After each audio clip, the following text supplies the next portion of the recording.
여러분 혹시 성경 필사 어떤 거 해야 되는지 아십니까? 네, 성경 필사 하고 계신 분들은 아시겠죠? 로마서를 성경 필사하고 있습니다. 그래서 저도 로마서 성경 필사를 마치는 게 이제 4월 13일 종려주일까지인데 그에 맞춰 저도 로마서 설교를 마치고 싶은데 생각처럼 쉽지는 않을 것 같습니다. 왜냐하면 이 로마서라는 편지가 한 번에 많은 것을 빠르게 할 수 있는 그런 것이 아니기 때문에 그렇습니다. 그래서 로마서를 읽는 가장 좋은 방법 중에 하나가 무엇이냐면 지금 여러분들이 하고 계신 그 필사입니다. 그러니까 눈으로 읽으면 가장 속도가 빠르고 소리내서 읽으면 그거보다 좀 더 느려지고 가장 느린 것이 무엇이죠? 손으로 쓰면서 읽는 것입니다. 그런데 그만큼 속도는 느리지만 그만큼 집중력이 올라가고 그만큼 더 자세하게 볼 수 있는 것이 필사죠. 그래서 아직 시작 안 하신 분들도 아직 시간이 있습니다. 로마서 필사 해주시면 좋을 것 같고, 그 특별히 필사 하실 때 한 가지 팁을 드리자면 한번 바울의 심정으로 써보는 것입니다. 그러니까 로마서라는 것이 로마에 쓴 바울의 서신입니다. 그러니까 편지라는 거예요. 그러니까 여러분들이 편지를 쓰듯이 필사를 하시는 거죠. 그럼 누구의 심정으로 쓰는 걸까요? 바울의 심정으로. 그래서 오늘 본문인 이 11장을 보면은 바울의 심정이 어떨까를 보는 게 사실 오늘 핵심입니다. 이 11장에 나타난 바울의 마음을 먼저 보도록 하겠습니다. 1절 함께 읽겠습니다. 시작. 그러므로 내가 말하노니 하나님이 자기 백성을 버리셨느냐? 그럴 수 없느니라. 나도 이스라엘이요 아브라함의 씨에서 난 자요 베냐민 지파라. 여러분 지금 바울이 어떤 심정이라고 생각이 드십니까? 답답한 심정일까요? 아니면 상쾌한 심정일까요? 답답한 것 같지요? 왜 그럴까요?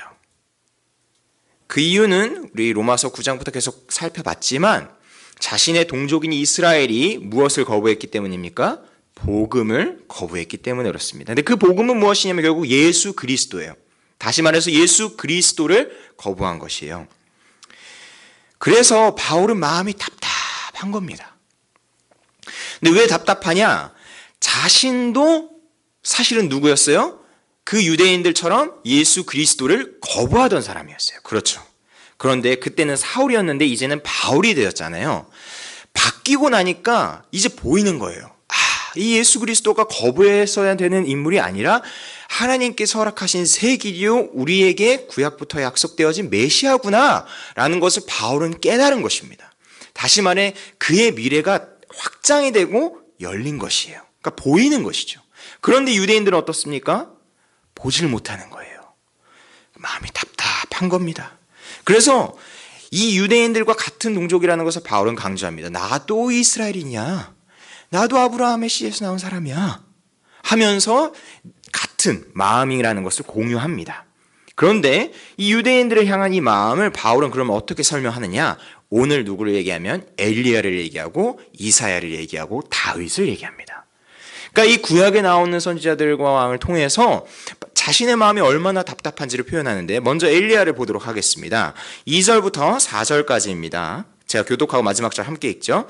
2절 제가 먼저 읽겠습니다. 하나님이 그 미래하신 자기 백성을 버리지 아니하셨나니 너희가 성경이 엘리야를 가리켜 말한 것을 알지 못하느냐? 그가 이스라엘을 하나님께 고발하되.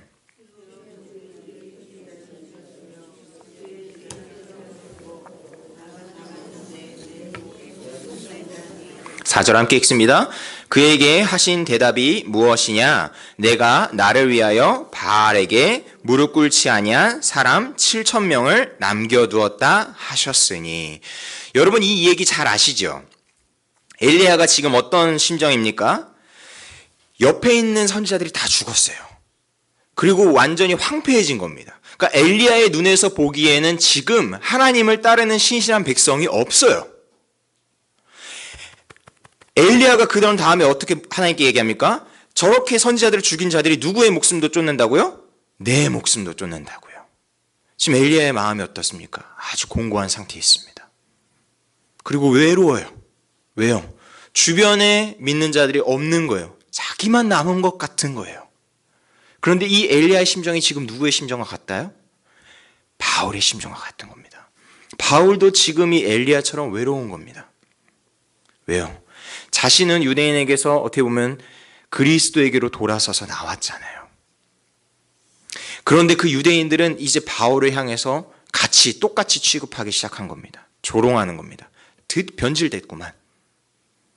바울의 마음이 외롭지요. 그리고 하나님께 따지는 겁니다. 주님, 내 주변에 이제 남은 사람들이 없습니다. 그리고 원래 나와 함께하던 자들도 어떻게 합니까? 내 목숨을 노리고 있습니다. 엘리야의 심정이 바울과 마땅한 것이죠. 그런데 여러분, 엘리야에게 하신 하나님의 대답이 무엇이죠? 4절에 나와 있죠. 내가 나를 위하여 바알에게 무릎 꿇지 아니한 사람 몇 명? 7,000명을 남겨두었다. 여러분, 이게 중요합니다. 하나님께서 남겨두신 사람은 우리의 눈에 보이지 않는다는 거예요. 엘리야의 눈에도 보이지 않는다는 거예요. 바울의 눈에도 보이지 않는다는 겁니다. 그런데 분명히 주님 말씀하십니다. 내가 바알에게 무릎 꿇지 않은 사람들을 남겨두었다. 근데 그 숫자가 적지 않아요. 여러분, 우리는 여기서 어떠한 위로를 얻을 수 있습니다. 여러분의 신앙생활을 하는 가운데 나만 홀로 신앙생활 하는 것과 같은 외로움을 느끼실 때가 있지 않나요? 특별히 가족 가운데 나만 믿는 경우는 더더욱 그렇죠. 그런데 주님께서 우리에게 말씀하십니다. 너만 있는 것이 아니야. 너의 미래에 어떻게 보면 네가 보지 못하는 곳에 내 남겨둔 자들이 있어 라고 주님께서 말씀하시는 겁니다. 그런데 어쨌든 바울은 지금 이 마음이 답답한 거예요. 그럼에도 불구하고 바울이 미래 가운데 소망을 가질 수 있는 것은 무엇이냐? 엘리야에게 약속하신 하나님의 말씀처럼 지금 이 시대에 또 남은 자들이 있다는 겁니다. 그런데 그 남은 자들이 어떻게 남아있느냐? 그게 5절과 6절에 나옵니다. 5절, 6절은 함께 읽도록 하겠습니다. 시작. 그런즉 이와 같이 지금도 은혜로 택하심을 따라 남은 자가 있느니라. 만일 은혜로 된 것이면 행위로 말미암지 않음이니 그렇지 않으면 은혜가 은혜되지 못하니라. 아멘. 여러분, 이것은 단순히 로마서뿐만 아니라 바울의 모든 서신의 사실 중심이 되는 사상입니다. 그것이 무엇이냐? 우리의 구원은 우리의 행위가 아니요 어디에서 비롯됩니까? 우리 하나님의 은혜에서 비롯된다는 것이에요. 그러니까 이 은혜로서 남은 자를 주님께서 허락하여 주셨다는 거예요. 그러니까 구원이라는 것은 우리가 어떻게 성취해서 우리의 행위로 가지고 오는 것이 아니라 하나님께서 그 자신의 절대적인 주권으로 허락해 주신 행위예요. 그걸 우리는 받기만 하는 것입니다. 무엇으로요? 믿음으로요. 그런데 이스라엘은 그걸 못하는 거예요. 유대인들은 그걸 거부하는 겁니다. 바울이 얼마나 답답하겠어요. 그걸 받아들이면 되는데 유대인들은 계속해서 거부합니다. 그 거부하는 것에 대한 답답한 심정을 이제는 이사야와 다윗의 말을 통해서 표현을 합니다. 그 다음 구절 7절과 8절 그리고 9절 10절도 함께 읽도록 하겠습니다. 이것도 교독해서 읽을 텐데 제가 먼저 7절 읽습니다. 그런즉 어떠하냐? 이스라엘이 구하는 그것을 얻지 못하고 오직 택하심을 입은 자가 얻었고 그 남은 자들은 우둔하여 졌느니라.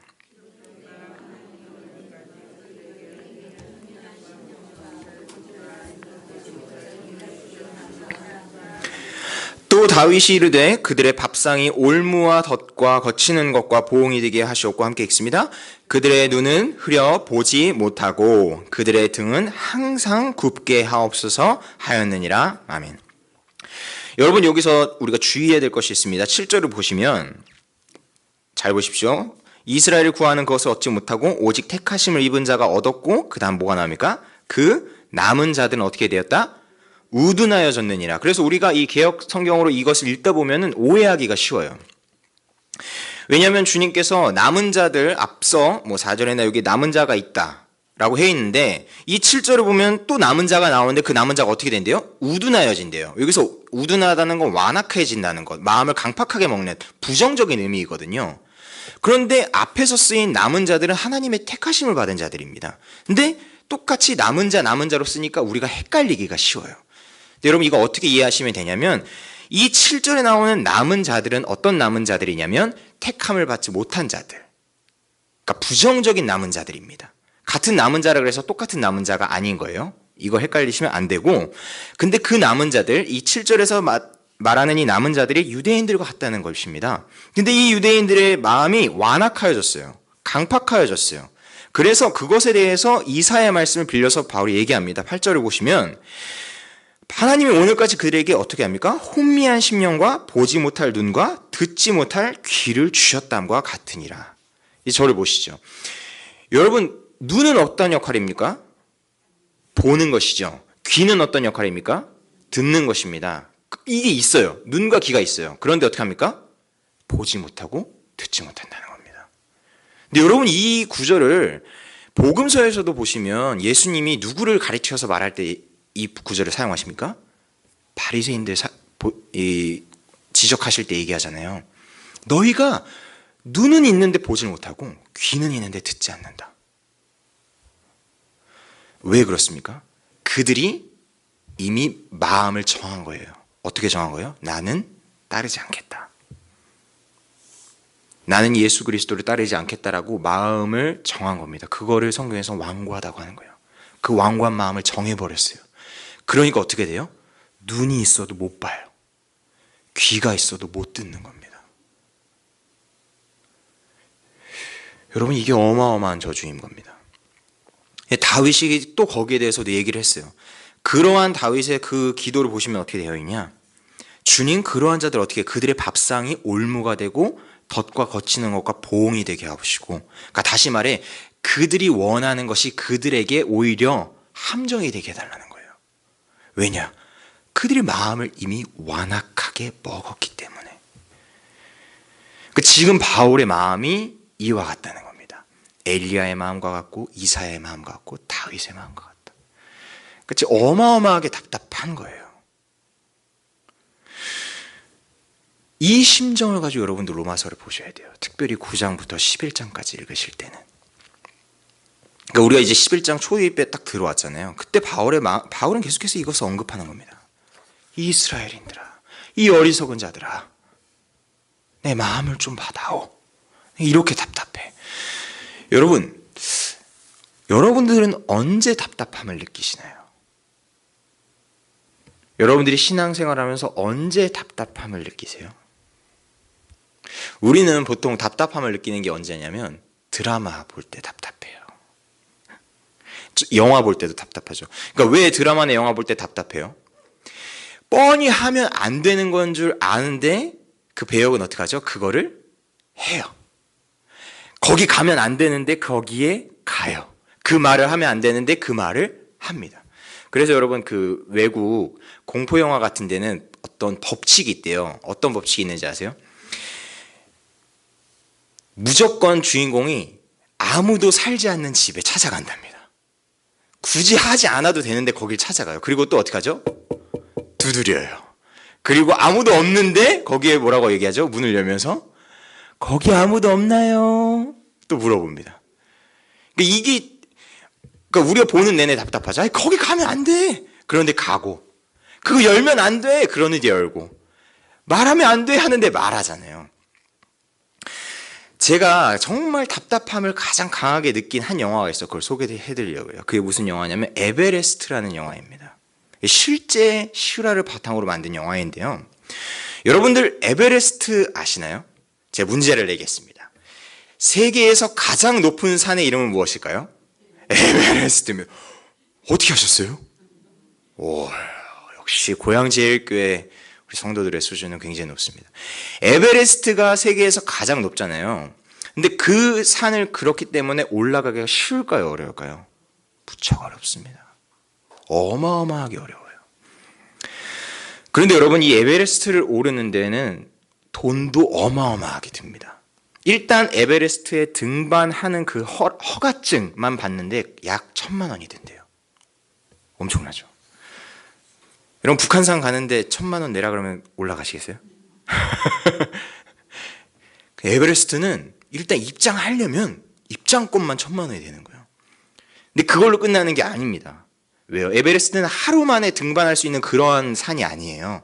에베레스트에 오르려면 오랫동안 거기에 머물러 있어야 돼요. 그럼 어떻게 되죠? 일단 숙박비 들겠죠. 밥값 들겠죠. 그리고 올라갈 때 산소통 어마어마하게 들어갑니다. 그러나 이런 부대 비용을 다 합치면은 약 5천에서 1억 정도가 든대요. 이해 안 되시죠, 여러분? 그 힘든 거를 그 돈 내고 간다니 이해 안 되시지 않습니까? 그런데 왜 사람들이 에베레스트에 오르려고 할까요? 한번 생각해 보세요. 왜 에베레스트에 오를까요? 만약에 김전도사, 여기 있는 김전도사가 에베레스트 등반했다. 그럼 여러분 어떻게 생각하시겠어요? 일단 우와, 그쵸, 대단, 와, 박수 쳐주지 않겠습니까? 이게 마치 올림픽 금메달 같은 거예요. 여러분 올림픽 금메달 언제 따죠? 보통 20대에서 이 초반에 따잖아요. 근데 어때요? 죽을 때까지 그 사람은 뭐예요? 금메달리스트인 거예요. 왜요? 정말 따기 힘든 거 딴 거잖아요. 저는 에베레스트 등반은 똑같다고 봐요. 에베레스트 산에 한번 올라가잖아요. 그럼 그 사람은 어떤 사람인 거예요? 에베레스트 산 등반한 정복한 사람인 거예요. 그러니까 어떻게 보면은 이 명예가 강력하게 거기에 작용하는 겁니다. 사람들에게 받는 그 인정이 있는 것이죠. 그러니까 그 영화에서 나오는 주인공도요. 사실 주인공이 이제 그 등반을 돕는 안내인이에요. 그러니까 에베레스트에 올라가려면 우리가 그냥 등반 장비 있다고 해서 올라가는 것이 아니라 그 루트를 안내해주는 안내인이 필요해요. 그러니까 그 안내인이 주인공인데 그 안내인을 따라가는 팀이 있는데요. 그 팀의 대부분의 사람들이 그런 인정을 받고 싶은 거예요. 내가 에베레스트 한번 등반해보고 싶은 것이죠. 그런데 어디서 답답한 심정을 느끼게 되냐면요. 이 위쪽으로 올라가면 올라갈수록 기후가 급격하게 하락합니다. 그러니까 기온이 확 내려가요. 그리고 막 기후변화가 엄청나게 심해가지고 안내인이 딱 판단해서 이거는 지금 올라가서는 안 됩니다. 이거 올라가면 정상은 찍을 수 있어도 내려오질 못하는 거예요. 그러니까 올라가도 죽는 거죠. 정상 찍어도. 그러니까 안내인이 딱 얘기해 주는 거예요. 오늘 아닙니다. 가면 안 됩니다. 딱 얘기를 하는 거예요. 그런데 꼭 그 안에 어떤 사람들이 있죠? 그래도 가겠습니다. 내가 여기 들인 돈이 얼만데. 그런 답답한 사람이 2명이 나옵니다. 첫 번째는 그 한 사람은 그 돈 때문에 내가 여기에 투자한 돈이 얼만데 해서 포기하지 못한 사람 한 사람이 있고, 다른 한 사람은 또 어떤 사람이냐면 이 에베레스트에 등반하기 전에 사람들한테 다 얘기한 거예요. 내가 꼭 정상에 가서 사진 찍어 오겠다. 그 2사람이 가서 어떻게 될까요? 결국 죽지요. 그런데 그 안내인은 끝까지 그들을 책임지다가 그 안내인도 죽게 됩니다. 그래서 너무 답답한 거예요. 그 영화를 보는데 그 2명의 완고함, 끝까지 그 안내인의 말을 듣지 않고 거부하려는 그 완고함이 그들에게서 느껴지는 거예요. 그런데 여러분, 이 완고함이 어디서 나올까요? 왜 그들은 안내인의 말을 거부하고 결국은 자신들의 목표, 이 에베레스트 정상을 향해서 갔을까요? 거기에 2가지 이유가 있어요. 첫 번째 말씀드린 거 뭐냐면 그들이 투자한 돈 때문에 그래요. 근데 그건 돈만 있는 것이 아니라 그들의 시간과 그들의 노력도 포함되어 있죠. 여러분, 북한산만 정상 올라가려고 해도 여러분 보통 체력으로 가능한가요? 가장 높은 거 등반하려면? 그렇지 않죠. 체력적으로 준비가 되어야 되잖아요. 에베레스트는 얼마나 더 준비해야겠어요. 그러니까 그 준비하는 동안의 시간과 노력과 돈과 이 모든 게 바로 눈앞에서 이제는 내가 이 목표만 성취하면 되는데, 이걸 위해서 지금까지 시간 모두 다 보내왔는데 이걸 포기하라고 하니까 못 포기하는 거예요. 다시 말해 그가 투자한 것 때문에 포기하지 못하는 것이죠. 2번째 무엇이냐? 사람들의 인정이에요. 말했잖아요. 내가 거기에 정상 가서 사진 찍어 오겠다고. 그런데 그거 사진 못 찍어 오면 어떻게 될까요? 그 기대만큼 그 사람을 조롱하겠죠. 말로는 안 해도 속으로는 에이 결국 못했네. 그러니까 그 조롱이 두려운 것이죠. 그러니까 어떤 사람이 목표를 세우고 그 목표를 향해 나아갈 때 그걸 쉽게 포기하지 못하는 이유는 저는 2가지라고 보는 거예요. 그가 거기에 들인 돈과 노력과 시간, 그리고 사람들의 시선 때문에 그렇죠. 근데 여러분, 제가 이 바울의 로마서를 얘기하다가 왜 갑자기 에베레스트 얘기를 하느냐? 저는 오늘 이 본문과 이 에베레스트 얘기가 이렇게 겹쳐진다고 봐요. 어디가 겹쳐지냐면 이 유대인들의 완악한 마음이 끝까지 정상을 포기하지 않은 이 등반인들의 마음과 같은 거예요. 무슨 얘기냐? 여러분, 왜 유대인들이, 생각해 보세요. 예수 그리스도를 받아들이지 못할까요? 왜 그들이 끝까지 완고함을 지킬까요? 그것은 그들이 지금까지 해왔던 방식을 뒤집는 것이기 때문에 그렇습니다. 그러니까 여러분, 우리의 신앙생활이 어디에서 어려움을 느끼냐면요, 변화에서 어려움을 느껴요. 조금만 변화해도 우리는 어려워요. 제가 자주 드리는 예화지만 여기 오실 때 여러분들이 앉은 자리를 변화시키는 게 어마어마하게 어렵다는 겁니다. 여러분들 앉은 자리에 항상 앉으시잖아요. 근데 이거 이렇게 바꾼다고 해봐요. 그럼 쉽지 않거든요. 근데 유대인들의 변화는, 이거는 어마어마한 변화예요. 그들이 지금까지 쌓아왔던 방식을 버려야 하고, 그들이 해왔던 노력을 버리는 것이고, 그들이 쌓아왔던 시간들이 어떻게 보면은 거부당하는 것이거든요. 그러니까 상상을 해보세요. 에베레스트 정상에 올라가야만 받는 그 인정을 에베레스트에 올라가지도 않고 그냥 에베레스트만 쳐다봤던 사람들까지도 다 인정을 받게 된다고 생각을 해보십시오. 그럼 얼마나 그것이 답답할까요? 그러니까 그것이 얼마나 그들의 마음 가운데서 걸림이 되었을까요? 근데 그 일이 일어난 것이에요. 유대인들은 자신들의 어떻게 보면은 아브라함의 민족으로서 그 정체성과 그것을 끝까지 지켜와서 우리가 이렇게 남았다, 우리가 이렇게 남은 자다 하면서 생각해 왔는데, 하나님께서 누구에게도 구원을 허락하신 거예요? 그 이방인들에게도 허락하신 거예요. 그러니까 자기들이 딱 경멸하고 미워하고 배척했던 사람들이 하나님의 품 안에 들어온 것이에요. 그러니까 자신들이 이렇게 딱 분리했던 사람들에게 주님이 손을 내미신 것이죠. 그들은 그걸 받아들일 수가 없는 거예요. 근데 그 손이 누구였던 거예요? 예수 그리스도인 거예요. 그들은 오히려 원가지인데도 그 손을 쳐버린 것이죠. 그것이 첫 번째 그들의 완고한 마음입니다. 두 번째는 무엇이냐? 어떻게 보면 사람들에게 있어서 그 시선일 수도 있어요. 다시 말해, 그 당시 때 이스라엘에서 유대인들은 굉장히 종교적인 위상이 있던 자들이었죠. 그러니까 바리새인들은 항상 기도할 때도 어디서 기도합니까? 회당 밖에서 기도하잖아요. 왜요? 그 기도를 다른 사람들이 들을 수 있게 하려는 거거든요. 그럼 그 기도를 통해서 신앙이 위대하다, 깊다, 이런 평가를 받고 싶은 것이죠. 그런데 바울이 말한 그 복음을 받아들이게 되면 어떻게 되는 거예요? 그거 다 내려놔야 되거든요. 그만큼 에베레스트 정상을 포기하기가 어려운 것처럼 그들도 그들의 신앙에 있어서의 정상을 포기하기가 어려운 것입니다. 결론의 말씀을 드립니다. 여러분들, 이 수요예배 오시는 분들 보통 다 어떻게 보면 신앙의 정점에 계신 분들이시죠. 에베레스트 등산 막 다 하신 분들이시죠. 그렇죠. 무슨 얘기냐? 내가 쌓아온 신앙에 이미 배경이 있으세요. 그렇죠? 내가 이렇게 해온 것들이 있으세요. 그렇죠? 그런데 만약에 새신자가 와서 그 새신자가 나와 같은 하나님의 은혜를 받는다. 여러분들의 마음은 어떠시겠어요? 그러니까 하나님께서 우리를 보실 때에 그와 우리를 동일하게 여기신다. 그럼 어떠시겠어요? 또 한 가지 예를 더 드릴게요.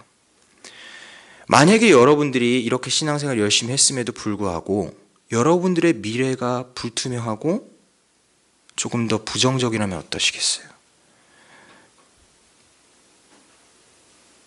저는 그런 분도 봤거든요.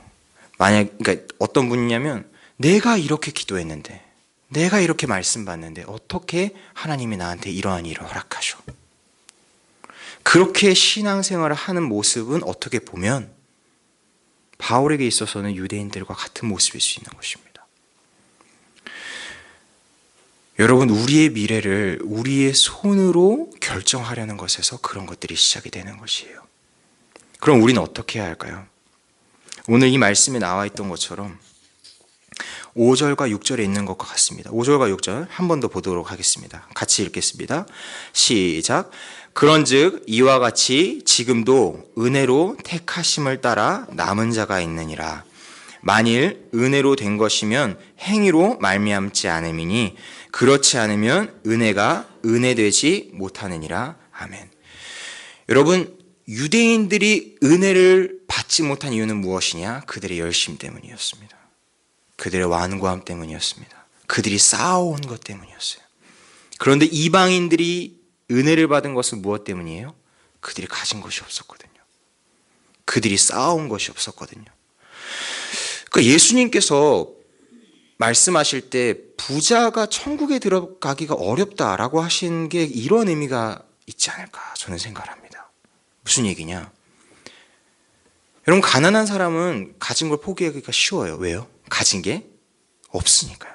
근데 부자는 어떻죠? 어려워요. 왜요?